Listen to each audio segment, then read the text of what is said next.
बनने कदी यार ते पग्गां वटाणियां बनने कदी यार ते पग्गां वटाणियां किथे गईयां साडियां ओ रस्मां पुराणियां। जी शाद ਜਿਹੜੇ ਲੋਕੀ ਦੁੱਖ ਦੀ ਰਾਹ ਵਿੱਚ ਸੁੱਖ ਦੇ ਬੂਟੇ ਲਾ ਜਾਂਦੇ ਨੇ ਜਿਹੜੇ ਲੋਕੀ ਦੁੱਖ ਦੀ ਰਾਹ ਵਿੱਚ ਸੁੱਖ ਦੇ ਬੂਟੇ ਲਾ ਜਾਂਦੇ ਨੇ ਉਹ ਵੇਲੇ ਦੇ ਮੱਥੇ ਉੱਤੇ ਆਪਣਾ ਨਾਂ ਲਿਖਵਾ ਜਾਂਦੇ। ਵਾਹ ਜੀ ਵਾਹ जी।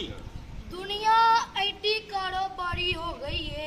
वाह दुनिया इन्नी कारोबारी हो गई है एक दूजे दी याद भी भारी हो गई। वाह जी जी शाद। कलर विच गुलाब उगाना चाहना वा कलर विच गुलाब उगाना चाहना वा मैं धरती दा रूप सजाना चाहना वा। जी शाद।